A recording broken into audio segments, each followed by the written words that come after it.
Good morning and welcome to the final event of MAC's virtual annual conference. I'm Dina Bosworth, MAC's Director of Government Affairs. In this workshop, presenters from the Michigan Emergency Management Association, MEMA, and Michigan State Police Emergency Management Homeland Security Division, and the Federal Emergency Management Agency, or FEMA, will go over a couple things. Number one, a basic introduction on emergency management and how it works in relation with local and county government. Details and tips on funding reimbursements, how to track records, how to apply for financial assistance, what constitutes reimbursable, and what future emergency management will look like. Our speakers today are Teresa Camonte, Emergency Manager in Livingston County, Tiffany Vetter, State Public Assistance Officer with the Michigan State Police Emergency Management and Homeland Security Division, Eva Wilson of the Federal Emergency Management Agency. A few notes before we start. We will take questions at the end of the 60-minute presentation. Please type your questions into the question field and we will review and pose to today's speakers. Teresa will lead off with her presentation, followed by Tiffany, and then Eva will present. Again, we should finish in about an hour. This event is being recorded and the tape will be posted to the MAC website at a future date. Thank you, and I think we can turn it over to Teresa.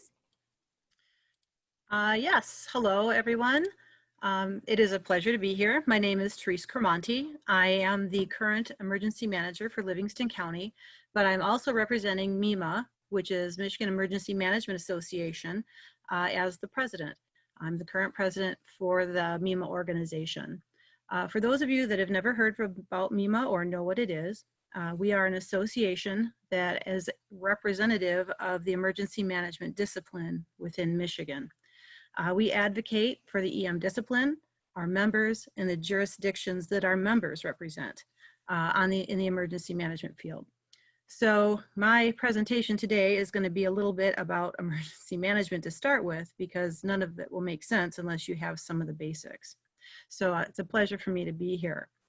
Since I do have kind of a captive audience of our county administrators, and you're very important people to us as emergency managers, because without your support, it's very difficult for us to do our job.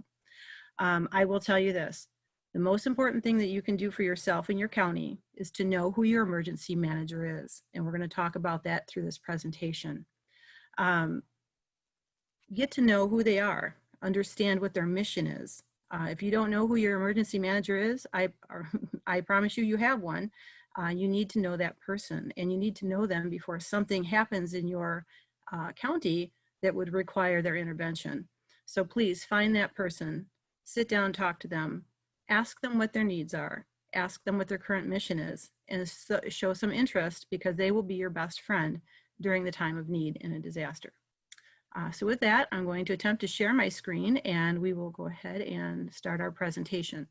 The other thing I'd like to say is you'll notice that you have 3 levels here. Myself representing local emergency managers, Tiffany Vetter, local, she's representing the state, and then Eva Wilson, who is representing FEMA. This is a very close and very important partnership, and the 3 of us presenting today, I hope, will make that very clear. That you cannot have one without the other, that we support each other, and we support each other to make sure that our citizens locally are safe and taken care of in an event of a disaster or an emergency. Okay, so sharing screen.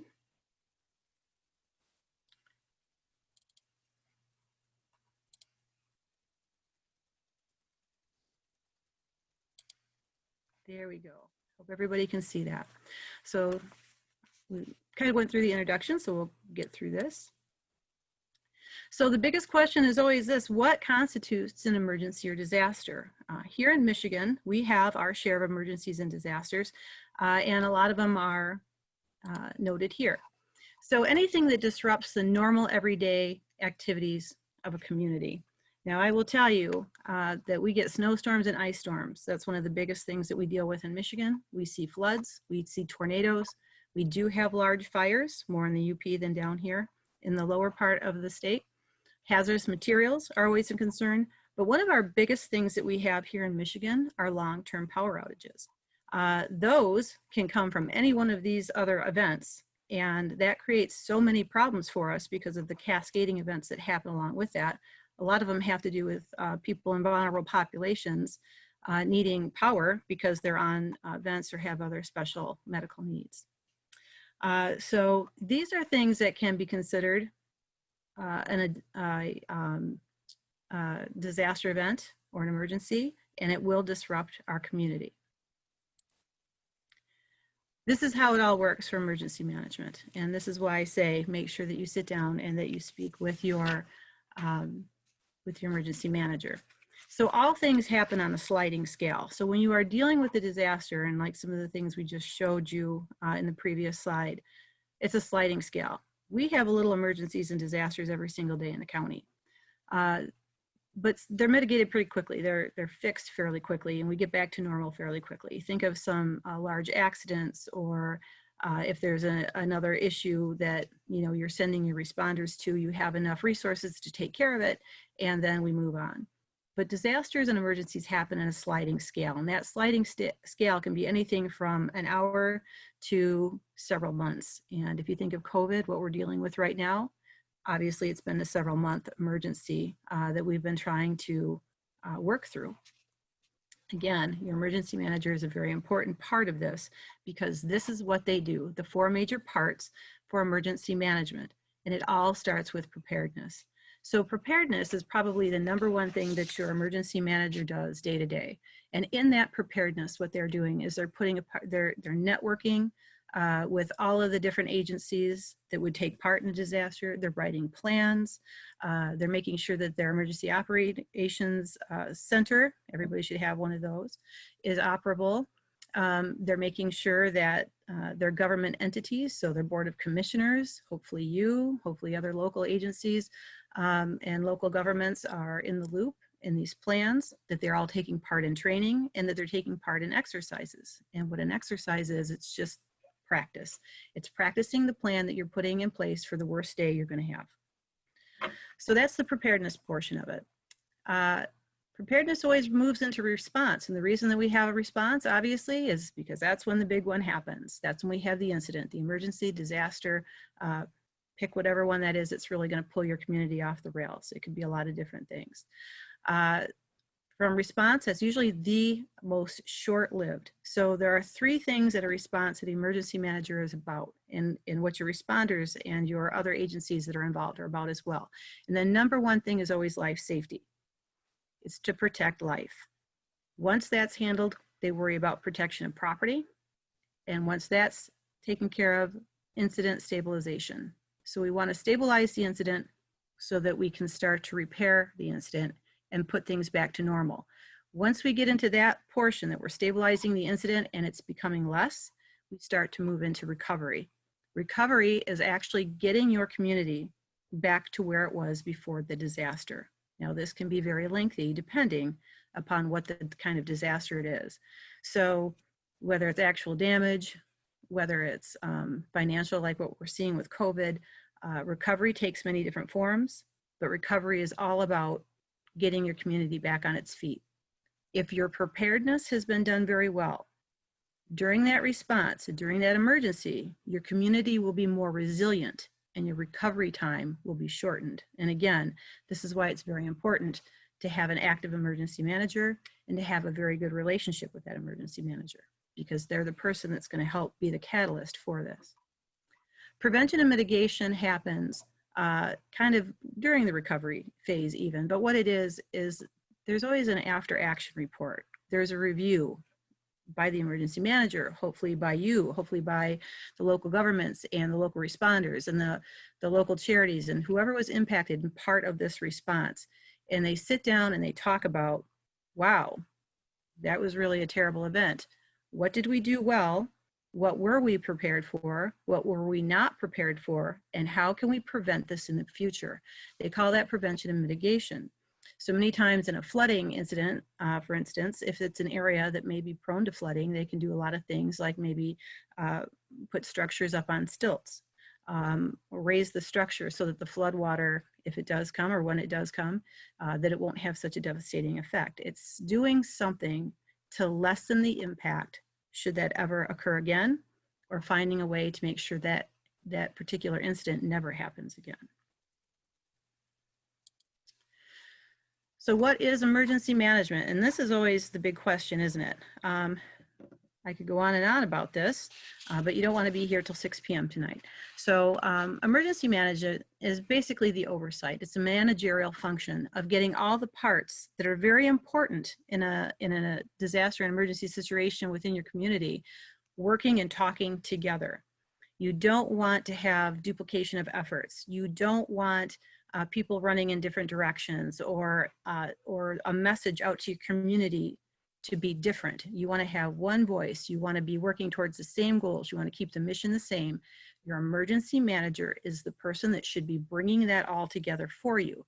Also to help review your resources and say, oh my goodness, we're running short on resources. We need additional. They are the key. They are the key to making sure that you have the right resources, the right people, and that you're going in the right direction. And it's very important, like I say, relationships are one of the #1 thing that an emergency manager needs to have with everyone, to include, obviously, our county administrators, because you are, again, very important to an emergency manager. Oops, sorry about that. The bottom line is make communities more resilient and to support the efficient recovery after an event. All right, and there's so many ways that can happen, and it depends upon the event. But that's our overall mission, is to make sure not only is our community, our county prepared, our citizens are prepared, our local government is prepared, our local disciplines, emergency disciplines, our health and human services are prepared so that we can be more resilient and we can recover more efficiently. Okay, emergency management is actually legislated, in case any of you did not know that. Act 390 of 1976 from the state of Michigan, it makes the governor responsible. The governor is actually the emergency manager for the entire state. The director of the Michigan State Police is who oversees it. Everything that is done on the county level with your emergency manager is overseen by the Michigan State Police Emergency Management and Homeland Security Division. The colonel of the state police is the actual director for the state. That act also defines what a disaster is, and it also sets up kind of a hierarchy for how the emergency managers and the coordinators need to be located throughout the state. Every county within the state is mandated to have an emergency manager. Somebody that they can go to, somebody that will be that pass-through person should they need to go beyond the local level up to the state level. So they actually have written it out in that, if you're a jurisdiction, a local jurisdiction over 25,000 residents, you have to have a specific emergency manager. Every county has to have an appointed emergency manager. If you don't appoint the emergency manager, it automatically becomes your board chair. I don't know too many board chairs that want to take on the responsibility because it doesn't sound like much, but it is a big responsibility. It also outlines the powers of the governor as it pertains to emergency management, and it explains how you do assessments and declarations. And declarations are very important, especially when we're getting to the point of funding, because funding is a type of resource, and it's the most sought after resource. Section 19 is part of Act 390, and it was amended in 2018. So what Act 390 is it's basically kind of a just in case funding pot for communities who have experienced a large disaster. Now, when I say a large disaster, as I've said, we've had disasters all the time locally, all the time. But this disaster has to actually be an extraordinary burden upon the county and or jurisdiction. And by extraordinary burden, I mean something that really takes it to its knees, something that eats up the majority of your budget, something that is really going to take a while to recover from, that it's just that impactful. Yes, it's vague wording. It's very vague wording, and it's subject to interpretation, and that's probably one of the biggest things that we work with is, the interpretation of what is the extraordinary burden, because it varies obviously from area to area within the state.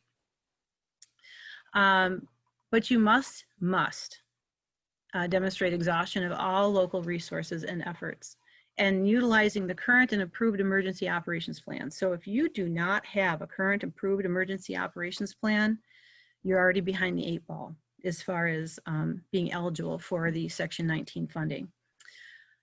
The funding will not exceed following amounts of 10% of the annual budget, or whatever is less, as described here on my slides. So it's very important for everyone to understand this. Whether it's coming from Section 19 in the state or it's coming from FEMA, any funds that you would receive after an emergency or disaster to assist with your community recovery is not to make you whole.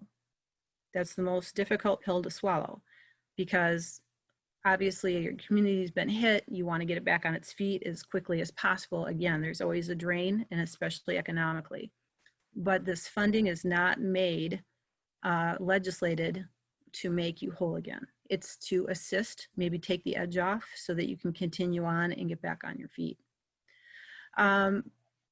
It's actually, again, on a sliding scale. So a population under 25,000 can get up to $250,000 or $250,000.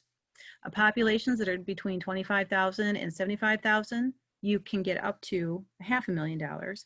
And for populations over 75,000, you can get up to 1 million. Now, I will tell you this, again, you have to show that extreme impact. And it's always up to. It's not a guarantee that you're going to be, if you're eligible up to, let's say, $250,000, it does not mean that you would be, you're going to receive that amount. It depends on what you've documented, what you can show, what your, that impact. It's up to that amount. And again, and again, this is, I'm the messenger here. That's, again, something that is interpreted. So it's just, those are the guidelines. All right, the Stafford Act of 1988, and I'll let FEMA get more into this. I'll let Eva describe this more. But basically, this is the hierarchy that we go. Our local resources are exhausted. We do a declaration, we go to the state. The state sends us resources or considers us for Section 19, depending what happens. If that's not enough, then we can go and ask for assistance from the federal government or FEMA. The governor must approve this, and the governor must certify in writing that the disaster emergency has overwhelmed state and local resources to get this help. It authorizes the president to make the declaration and then send us the resources. So it's kind of a big deal when it gets to this level. And we've seen it get to this level in Michigan, mainly during flooding situations. Probably the last terrible one was up in Houghton. Right now, COVID also falls under this as well. Several levels of financial assistance. And again, I don't want to steal Eva's thunder, but very basically, we have public assistance, which requires a 25% match. So if you're looking at $1 million and they give you $750,000, the local jurisdiction still needs to come up with $250,000 to match. Individual assistance, there's no match, but this is a very difficult and rare type of assistance to get. I mean, this is a big time type of assistance. The most common assistance that we see comes in the form of small business loans. That's the most common type, and that's what we see a lot of times after different events. Oops, I touched my slides. Let's see here. All right, so what are resources? Now this is important because funding obviously is the resource that everybody looks for, funding, right? Just write us the check and we'll go forward. But unfortunately, resources come in many forms, and usually funding is the last ever presented. That's kind of the last ditch resource that's ever offered or provided. Personnel is a big deal. When something's going on and we're trying to fix it and doing the response or even the recovery, a lot of times the most important resource that we need are people, whether it's people to man shelters, people to pass out water, people to help clean up debris. It's people. Technology. also taken for granted now. We cannot do much without technology, and technology is very important and one of the first things to fall during a big emergency or disaster. We need technology for many things, and especially for communication. It's very difficult, obviously, to talk to your citizens, to talk to one another, to ask for additional help. All of that, you need communications. Equipment, again, thinking debris removal or delivery or transport of people. Sheltering, if there is a population that has been displaced, very important to take care of them. We see that a lot, not as much in Michigan, but certainly we've been the recipients. So if you think of Katrina, a lot of those folks, so many people were displaced, they sent them to different states, and here in Michigan, we gave shelter to some of those survivors. Logistical things are things like people need food, people will need water, people will need bathrooms, because if the electricity and the everything's down, those logistical things become very important for a population. And then of course funding, that's the one we always like, and it's always it's available at times, but these are the things that will be offered generally first. Resources and funding flow. Again, I'm just going to kind of go over this really quickly. All disasters are local. They all start local. There are some exceptions. I put the exceptions up here. In 1995, the Oklahoma Federal Building bombing, that became right off the bat federal down because it was a federal building. The 2001 Pentagon terror attack, again, think a federal building that affected a local community, came from the top down there. And then COVID. Again, that came from the top down. 99% of the time, all disasters and emergencies are local. They start local and they move up the chain to state and the federal. So the key to that is once your local resources are exhausted, you have to show that they are exhausted or very close to being exhausted. You get with your emergency manager, and your emergency manager should be working shoulder to shoulder with you during these times. And that emergency manager should be in direct contact with their representative at the state. Each region has a regional district coordinator within the state that oversees a certain number of counties, and that state person should be on their shoulder waiting to see what's needed.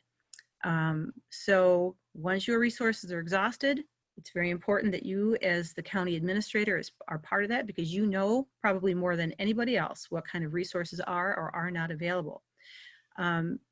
Once it looks like it's going to get tight and exhausted and this is going to continue, this event is going to continue, you get with your emergency manager who's in contact with their state and you make a declaration.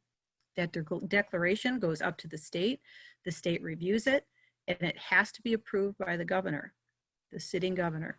And if it's approved by the sitting governor, they can begin to do some state resources. And again, it can be anything that we've already described as far as resource, maybe something I missed. But there are many things that they can send you to help mitigate your disaster. If your state resources become exhausted, that's when the governor does what we described and does a declaration and requests the federal resources. It's a very specific, very organized hierarchy. And it's outlined very clearly on how we need to do this. And again, the key to doing that for you locally is staying involved with and in communication with your local emergency manager. I know sometimes our elected officials are, they're just great people. They care about their community and they kind of want to, you'll say, oh gosh, this is going on and we could use this. And those elected officials, because they feel so passionate and strongly about protecting their community, they'll kind of go up right maybe to the governor themselves, and then it comes back down the other way. What that does is that really everything has to come through your emergency manager. So to have those elected officials work cooperatively with you and then with your emergency manager to get the message forward to the state and show the need for resources, that is the best and most powerful way to get you what you need in a timely manner. Okay, being prepared locally is the #1 thing that you can do to help yourself, to help your community before a disaster. So I've already said this, I've said it a lot, I'm going to say it one more time. Know and support your emergency manager. They need your support. You need to know who they are. You need to understand their mission. Assure that your emergency operations plan is current. That is very important because It will literally stop the train if your emergency operations plan is expired. It has to be current, and it has to be relevant to your county and the things that you can and cannot do. Collaborate with your local jurisdictional leaders in your county. So you're the county administrator, and I know there are many jurisdictions. Livingston County has 20. I can walk down to any township hall or any city and speak directly to their manager. I'm very lucky. I have a very supportive local government within my county and within my local communities in the county.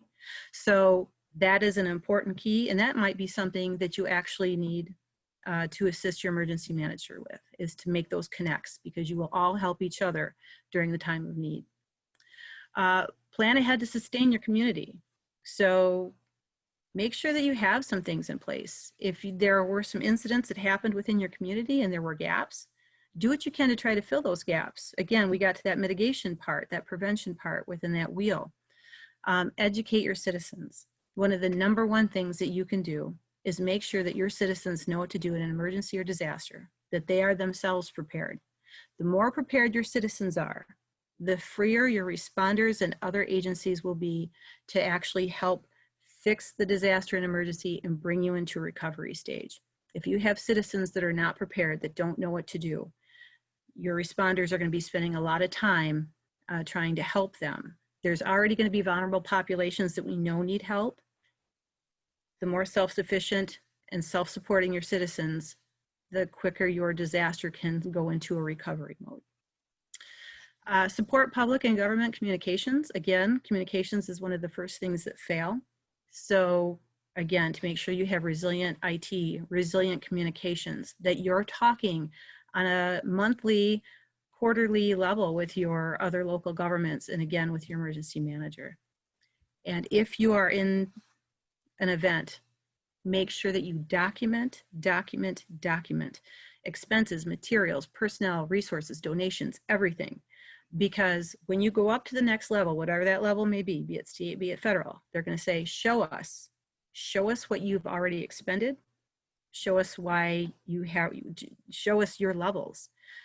And the more that you're able to document and show, the more likely you will be in some way reimbursed. If there's no documentation, if it's just, well, it was this, and you can't itemize it, it's more difficult to be at some point reimbursed by funds. So please remember that. If you want to know more, again, we have there's a lot of facets to emergency management. FEMA has a training that is IS, means independent study. That means at your leisure, if you're interested in knowing what governs your emergency manager and the world they have to work within and the guidelines, it's very specific sometimes, go to FEMA independent study. ICS 100, 200, 700, and 800 are the best basics to know and understand the world of your emergency manager. Each one of these just takes a couple of hours, again, at your leisure. I know everybody's busy, but if you ever really want to know. The letters here, don't worry about the letters. All that means is that's a version. So the first two are on their third version, second version, and then fourth version for our independent study 800. But I'm just going to throw that out there in case you want to know more. And I know that we are saving all the questions till the end. And with that, I'll go ahead and turn it over to Ms. Tiffany Vetter. And thank you so very much for your time and attention. If any of you have any questions specifically for me, please always feel welcome to reach out. And you can reach me at Livingston County. Thank you very much. Okay. Thank you for having me. First of all, good afternoon. My name is Tiffany Vetter. I am the State Public Assistance Officer with the Michigan State Police Emergency Management and Homeland Security Division. First, I wanted to take the opportunity to explain kind of the makeup of our recovery unit at the Michigan State Emergency Management and Homeland Security Division. This is a newly formed unit within the past year. Our manager is Mr. Matt Schnepp. He is our State Hazard Mitigation Officer and also our manager again.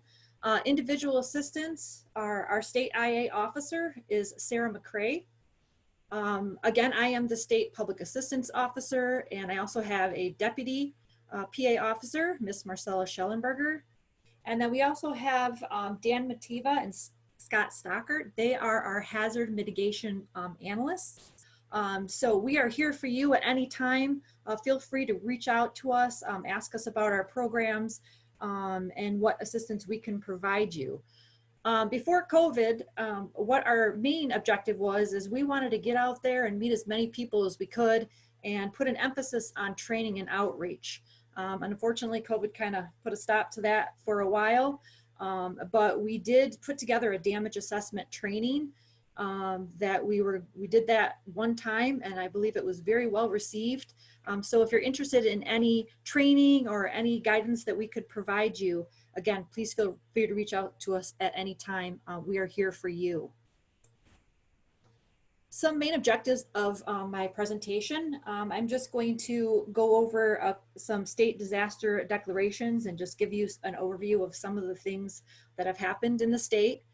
A damage assessment is very important when it comes to incidents and disasters and documenting your damage. So we'll go over that briefly. State resources and tools that we have available at Michigan State Police Emergency Management and Homeland Security Division that would be available to you during an incident. Section 19 of PA 390, which Therese gave you a bit of an overview on that. I just want to touch on that a little bit more as that could be an option for you. And then preliminary damage assessment. This is when state resources even are overwhelmed and we are at the point where we want to call FEMA to come in and help us with damage assessment to be able to help us identify whether or not we may be able to go for that presidential disaster declaration. State declarations for disasters and emergencies are rare. They are intended only for incidents where severe widespread damages and compelling and ongoing public health, safety, and welfare threats are there. As Therese had mentioned, the mere occurrence of damage from a storm or other incident is not necessarily grounds for a declaration, nor for the expenditure of funds.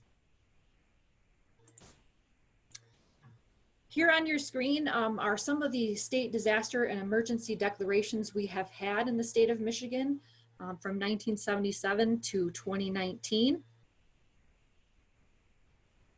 There have been 87 state declarations in the past 40 years. 38% of those were for flooding and 20% for severe winds and tornadoes. In 2019 alone, we had 7 declarations of emergency. These were related to severe winter weather early and then flooding. And then in 2020, as you know, we've had our COVID-19 declaration. And then we just had a new one for the mid-Michigan flooding in the Midland Saginaw area. I also want to stress here that no two disasters are alike and should not be compared. So when we're looking at determining whether or not we're going to go for a federal disaster declaration or even a state emergency from the governor, we want to look at all aspects that we have there. Again, not everything is the same. How do we manage disasters? Michigan State Police Emergency Management and Homeland Security Division makes a recommendation to the governor's office based on comprehensive evaluations of the review criteria. So we do have review criteria at the state that we look at. The process that we have is currently under review, and there may be some changes coming to that in the future. But basically right now, we look at, was the event widespread and severe? Has the jurisdiction exhausted all of its resources? Does it adversely impact public health, safety, and welfare? And what was the full impact? If the governor determines that the response is beyond the capability, again, an emergency request can be made.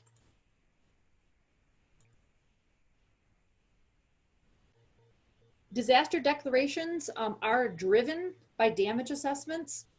So that's why we really put a focus on damage assessments and making sure that everybody knows how to perform one of those. Again, we have put together a training that is available. All you have to do is reach out and let us know, and we would be able to help you with your damage assessment.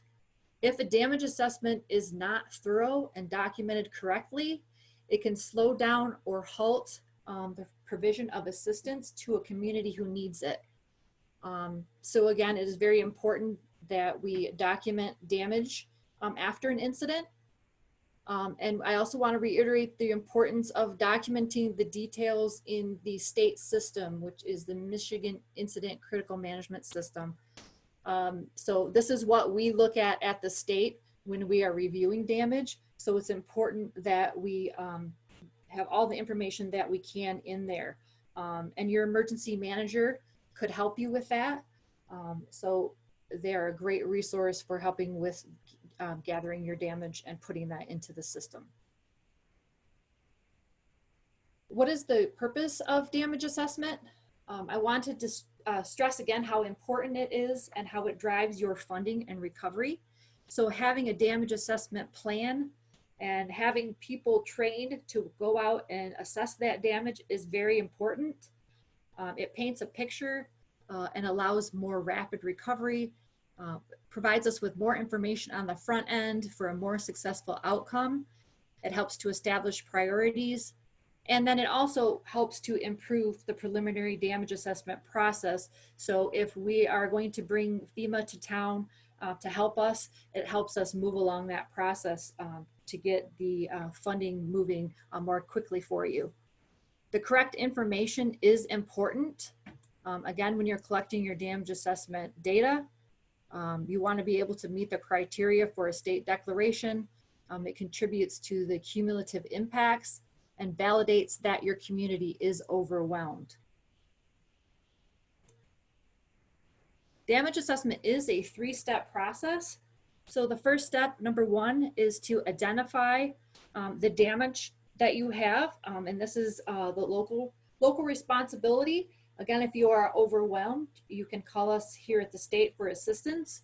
And then step 2, we help you to verify the damage, to see if that damage would be large enough to possibly receive that presidential declaration for funding. So at that point, we would call in FEMA and the U.S. Small Business Administration, or the SBA, to help us validate that information. And again, to see if it warrants a request from the president for a presidential declaration.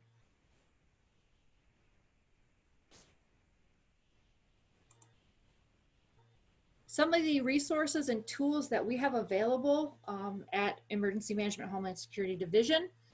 We have a GIS mapping and assistance area. So we could provide you with mapping out of your damages, any sort of mapping that you need. You can reach out to us and we can help you with that.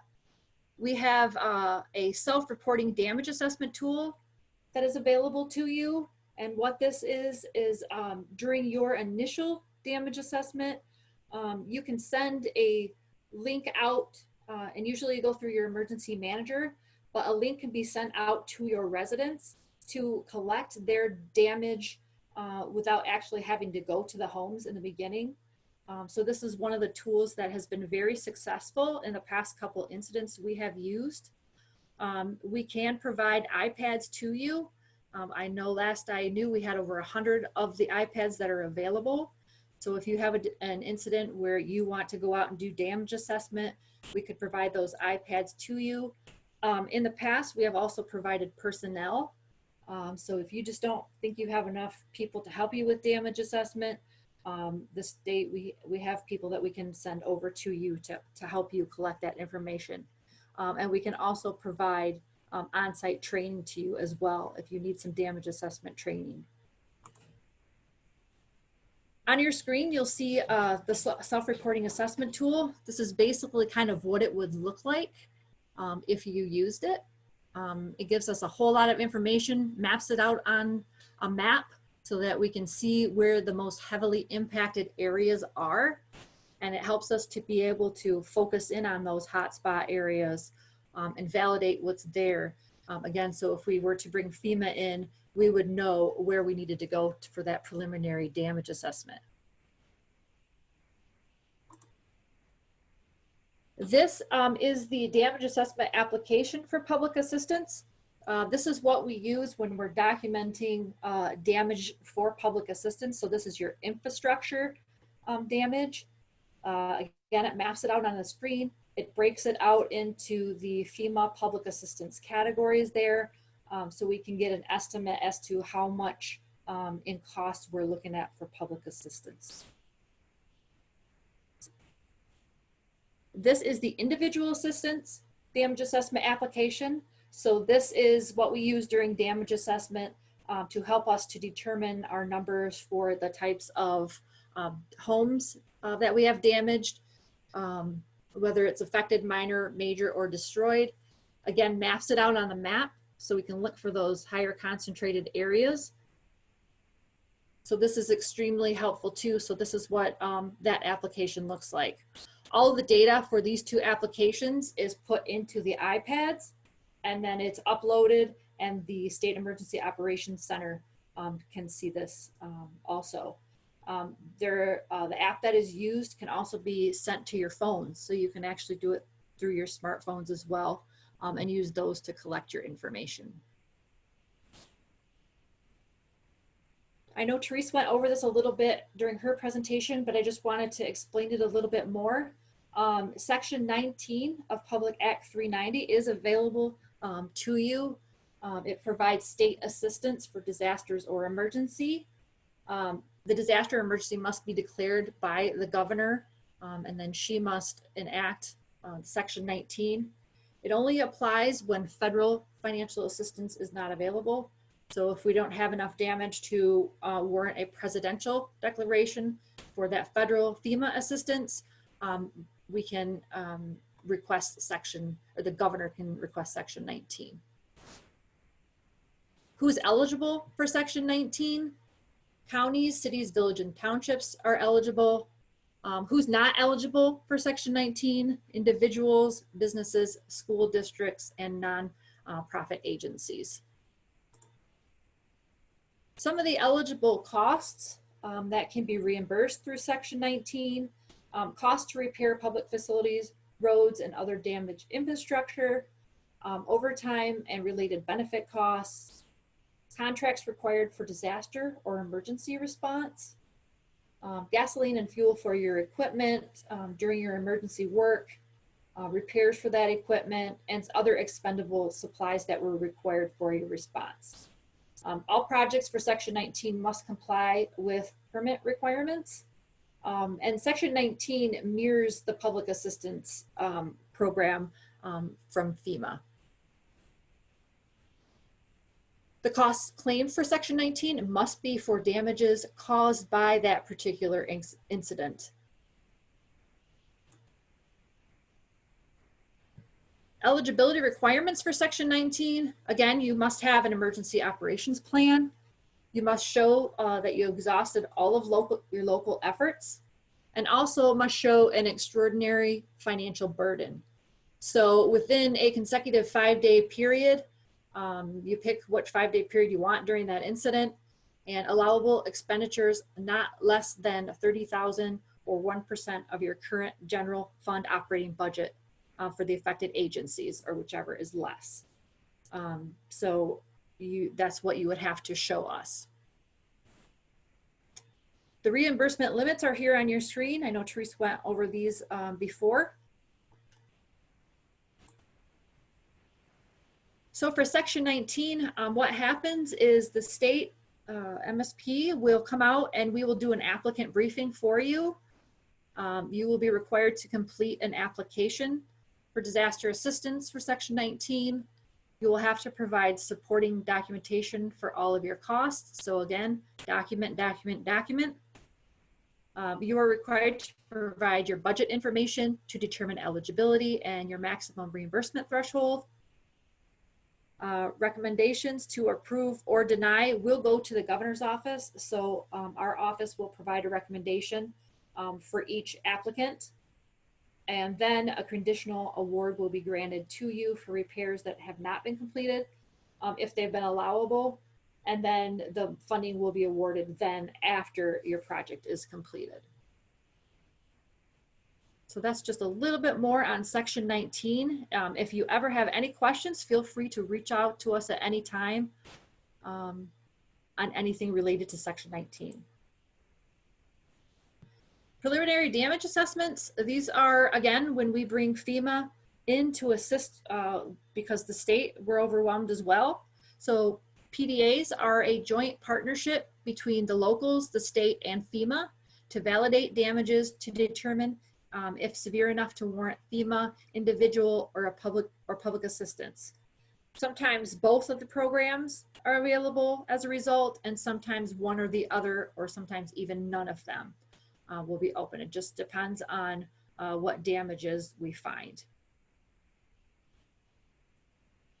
I did want to point out that the most recent preliminary damage assessment with FEMA that we have done was just actually a few weeks ago for the Midland Saginaw flooding. We actually did a virtual preliminary damage assessment that worked out fairly well. We had a lot of good things that have come out on that. So not quite sure where we're going with PDAs in the future, but we're looking at doing things virtually for the foreseeable future. Here is my contact information for any questions or anything that you may have. So please feel free to reach out at any time. I know I went through that information pretty quickly. So feel free to reach out at any time. Thank you again for having me. Have a great day. Hello, everybody. My name is Eva Wilson. I represent FEMA Region 5, which is the Great Lakes area of Minnesota, Wisconsin, Illinois, Indiana, Ohio, and Michigan, obviously, which is why I'm here presenting at this conference. So now I'm going to switch to my presentation. I assume everyone can see that.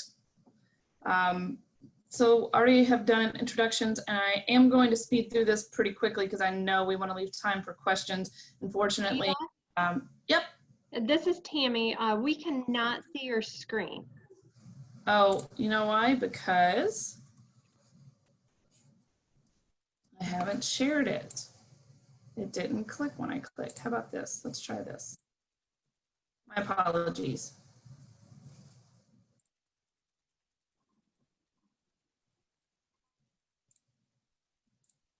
How about now? Yes, we're good. Thank you. Great, thank you. Okay, so I'll try to speed through this. Fortunately, Therese and Tiffany both went over a lot of the most pertinent information for you because we're going to be talking about working at the local level. So these are some of the items that I had queued up, and fortunately, like I said, Teresa and Tiffany have already addressed a lot of it.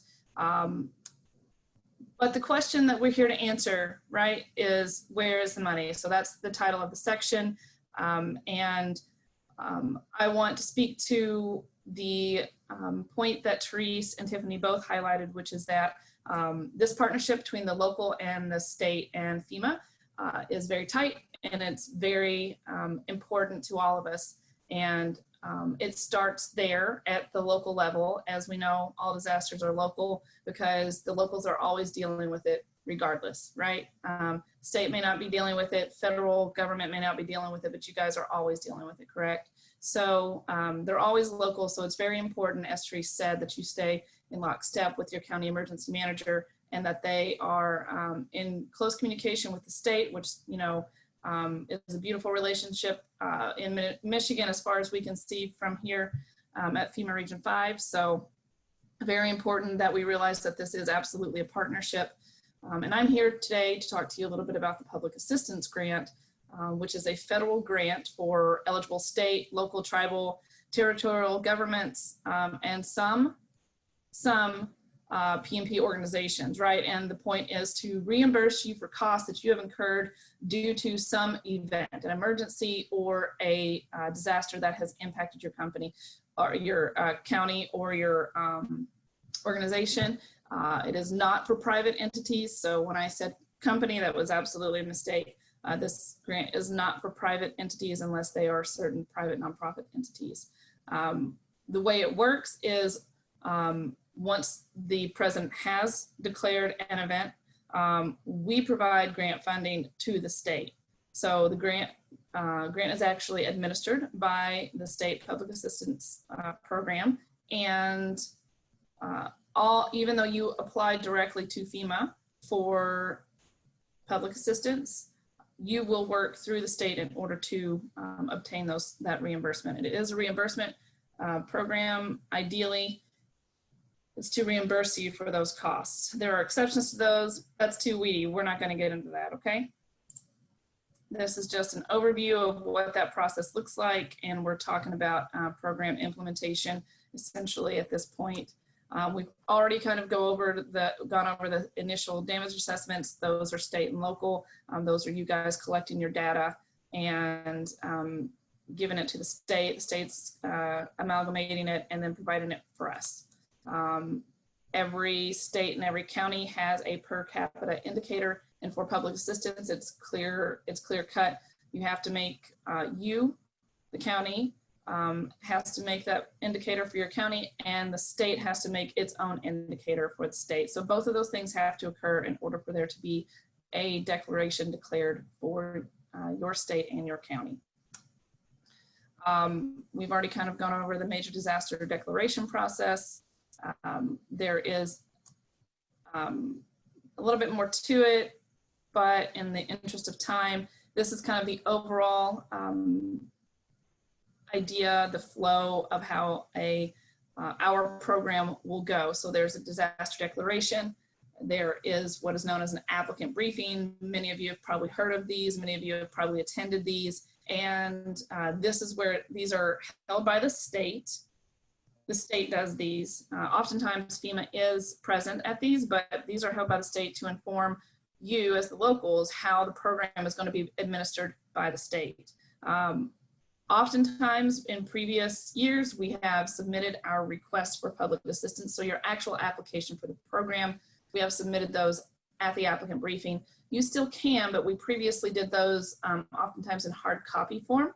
That is no longer an option. So all requests for public assistance now have to go through our system of record, which is grants portal on your side. We refer to it as grants manager. I'll get to that a little bit later and explain that.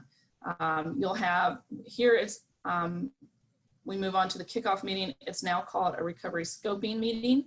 And this is basically where we get an assessment of all of your damages and start to work on a plan for getting you those reimbursements. We have site inspections for any of the physical locations. There is such thing as a project worksheet development, which you will work with a FEMA person and a state person on.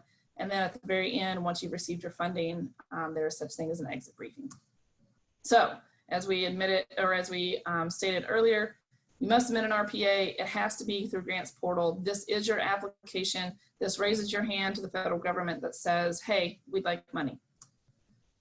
So public assistance overview, general program eligibility, work has to be done by an applicant. There's a building blocks graphic that I'll show you later. And as Therese and Tiffany both alluded to, it is typically a 75 federal government and 25 non-federal government cost share. So, and we have two types of work essentially, emergency work, permanent work. Emergency work is what you're doing in the immediate moments after the event. So let's take for flooding, which is the most common event. You're doing sandbagging. You may be doing some debris removal or debris clearance. You may have to barricade some roads, as we see here. Those are emergency work, right? And then we have permanent work. You have a road that needs to be repaired. That's going to be there forever. So that's what we consider, that's an example of what we consider permanent work. These are all kind of, the next few slides are a little weedy for the program. You're going to receive these slides, I understand, so I'm going to skip through them just so we have time to answer your questions. This is the building block that I was referring to previously. So First, there has to be an eligible applicant. So to be eligible for the grant program, you have to be an eligible applicant. You have to be a state, local, territorial, or tribal entity, or like I said previously, an eligible PMP organization. You then have to have or operate an eligible facility of some type, and those are public facilities that provide a service that is open to the general public. HOAs are not one. Oftentimes we've been getting a lot of questions about churches. The only parts of those facilities that are open are if they're open to the general public, right? It can't be a facility that requires a membership. It has to be open to the public. Then the work has to be eligible, right? So we have a book that's an inch thick that walks you through all of that eligibility. Fortunately, you have your county emergency manager and you have Tiffany at the state who is able to walk you through that. And we also will provide you a program delivery manager from FEMA that will help walk you through that. And then it has to be an eligible cost, which is considered a reasonable cost by a prudent person. A lot of technical language. These are all the categories of work. This helps us organize to be able to report out to Congress how we spend our money. These are completion deadlines that again will apply to you if you have an eligible project in the system. You'll become familiar with these if you go through the program. Or maybe you already are familiar with these. Same with the project worksheet. You may already be familiar with these, or you will become familiar with these if you have a project. And this is for PMPs. Again, we're getting a little weedy. I'm going to skip through this. Just understand that the most common PMP that we see are hospitals because they provide a critical service. So it's to that level, basically, that we are looking at eligible PMPs. So this is my creepy photograph that I gave to you guys that my boss and I love because it's creepy, but the point is to demonstrate that Grants Portal, Grants Manager, which is the system of record for FEMA for public assistance, is basically a mirror, is a window program. I often say two-way mirror, but you can't see what's happening on either side of a two-way mirror. So it's a window. But you can't physically touch our documents on the side of FEMA, and we can't physically touch your documents on the side of the local and state, but we can always see what each other is doing in the system. It's not a perfect system. It's got its own bugs and kinks, but it works pretty well as far as there is a chat history or there's a action history that shows you every time an action is taken on your application, on your project. And this is a standard non-COVID program. So this is what's going to be known as your standard or your quote unquote normal disaster, whatever that is. But as Tiffany pointed out, no two disasters are alike. This is the process, how it should go. You should have your applicant briefing. State invites you to create an account in Grants Portal. And now we're working on having it so that you can just directly apply, which you can for COVID. You submit your RPA, you have an introductory call to your program delivery manager. They set up a time for your recovery scoping meeting where you go through, for probably several hours, you go through all of your damages if you have a lot of damages. We then conduct a site inspection on the sites that have a physical location. We do a project formulation on your project worksheet. It goes through some approval processes at the state and federal level. Once it's all said and done, we have a recovery transition meeting. Excuse me. For the COVID delivery process, it's a little different. You don't have to wait to be invited by the state. You can go directly to the website and apply. You go to Grants Portal. I'll show you some screenshots here in a minute. You submit your public assistance project, and then you submit a streamlined project application where you document on one form all of your damages that you're claiming for yourself. Again, FEMA and the state review the documents. There's project formulation. You approve that project in both of the processes. There's various levels of the local approval, and then you receive the funding. So this is the Grants Portal website. This is what you'll come to sign up for your account, to apply, and then potentially receive your funding. This is another screenshot of what it looks like. just so you're familiar. And then you do what we call follow the yellow brick road. Assuming everything is eligible, there's a big banner at the top of your screen when you're in the computer, and it's just a big yellow banner, and it has the step in there that you have to do.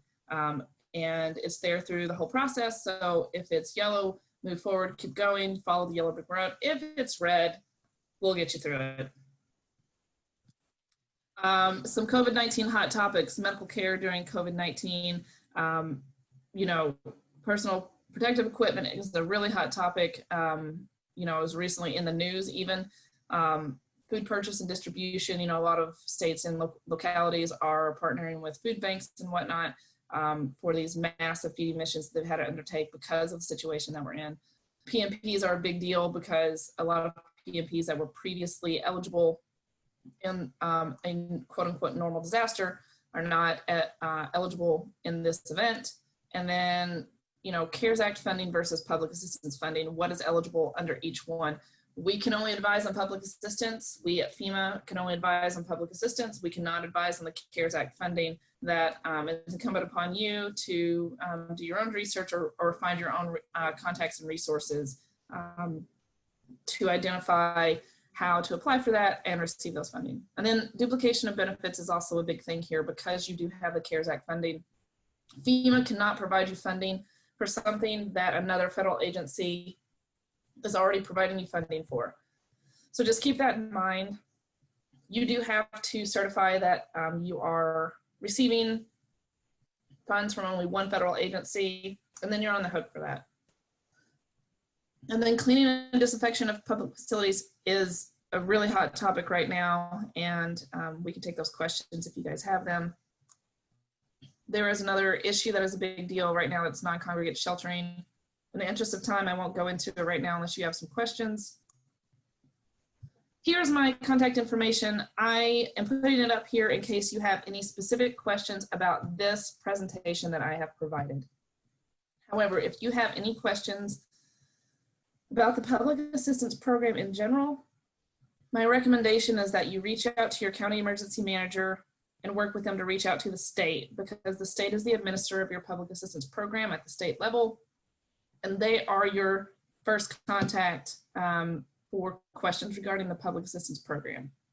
So Tiffany, and as Therese was pointing out, your county emergency manager, those are very critical contacts. But if you have any questions about this presentation, you can use this contact information to reach out to me. So that is all I have for today. Thank you for letting me share this moment with you. Thank you. Thank you all for your presentation today. That was extremely informative. We had some questions pop up right away. I think, Therese, this was right when you were speaking. I think others may be able to weigh in on it too if they'd like to. The first one was, you know, it was anonymous, but it was basically how do emergency managers get involved with the erosion and the damage caused to housing and beaches and other property adjacent to the Great Lakes, and you know, all because of this high water issue? Well, that's a great question. It's also a very complex issue. So Michigan is a double peninsula state, and Livingston County aside, we're landlocked, but we have an awful lot of shoreline. We have Great Lakes that are at the highest level. They're breaking records. The previous records were set in the mid-80s. The flooding inland has been extreme, has been more than usual also because with the high levels in the Great Lakes, obviously, where's the water going? And there's really no relief in sight because you can't just open a valve and let the Great Lakes go. It just has to naturally cycle through or not. We're losing shoreline. That's true because of the high lake levels. Much of what we are losing is private property. Now, the first part of the question is, how do I get my emergency manager involved? You tell them.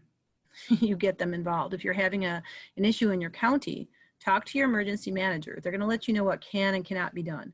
Unfortunately, right now, there is not a lot that can be done unless it starts to impact your local infrastructure, so your city, okay, for instance. I can tell you that in Ottawa County, one of the emergency managers there very high performing. His name was Nick Bonstell. He's moved on to a private industry right now, but he was very involved, although there was not a lot that could be done on the emergency management level because there's other agencies that are kind of on the forward of that, that being DNR, Eagle, even the Coast Guard. And again, we're talking a lot about private property. He did some very progressive things. He put together some very progressive plans in that he contacted private owners. He made sure gas and electric was disconnected if it looked like their home was in danger. Talked to them about some other options maybe that they had.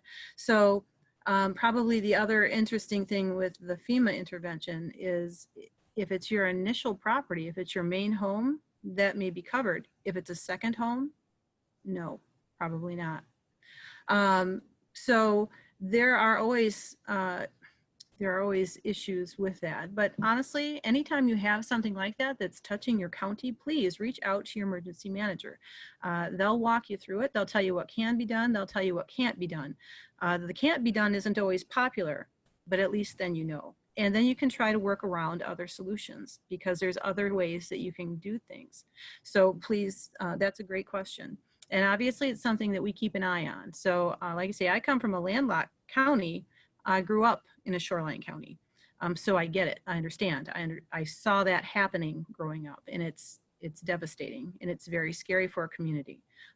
When it starts to actually impact your community infrastructure, so your city, that's when your emergency manager can maybe do a little bit something and get emergency management, Homeland Security involved. But until that time, it really doesn't meet the level of an intervention by Emergency Management, Homeland Security Division. But you have to, again, everything evolves. You have to have that line of communication open early. Okay, great. Thank you very much. Next question. Can you comment on how emergency management worked in the recent dam break in downstate Michigan? Obviously somebody from up north. Funds, was their manager able to respond? What could be or was learned from that?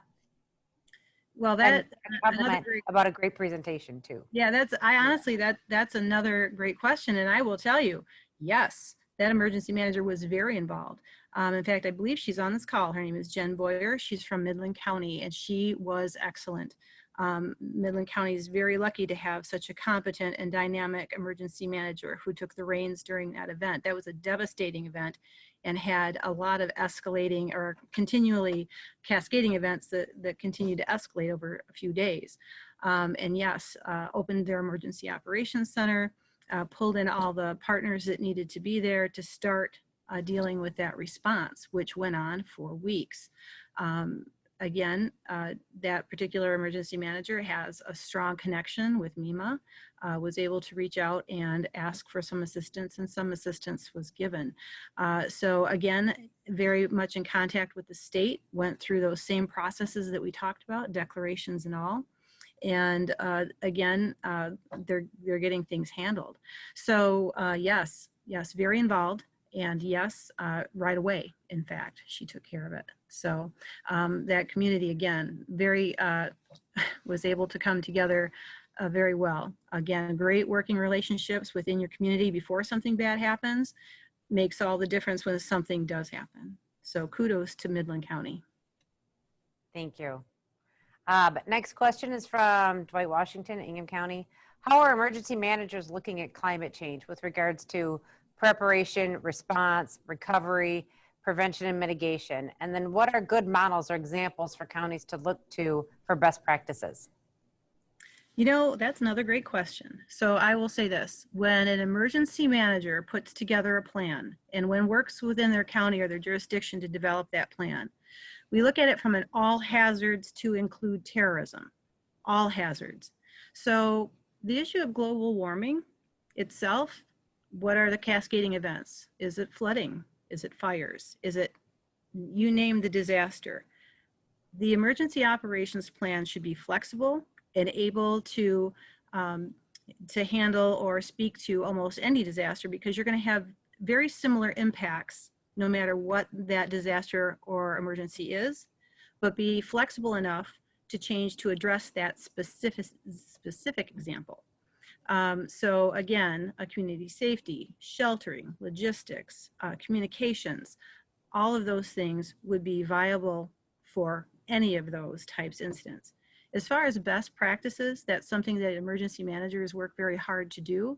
That's why when we do have even small events, or what we would consider, you know, maybe they don't reach the state level, but locally they should be sitting down and talking amongst themselves, the responders, and talking about what went well, what we could have done better, and how we would accomplish those goals the next time.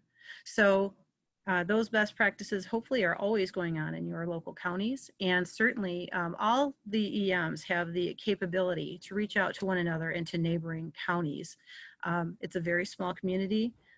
We know most of each other, and reaching out is always the number one thing for best practices, and we're always willing to share. We don't keep any secrets because we want to have as complex a networking system as possible so that we can succeed during the biggest of events. Thank you so much. Those were fantastic presentations. Okay, so as this is, ladies, I think we're finished. As this is our final event of the conference, you will soon be receiving an email from us with a link for a survey on the conference. Also, we will soon be posting recordings and presentations from the conference on our website, michigancounties.org. A final time, we wish to thank our sponsors, Blue Cross Blue Shield of Michigan, Enbridge, MMRMA, Consumers Energy, Max Service Corp., Michigan Counties Workers' Compensation Fund, and 44 North. Thank you very much.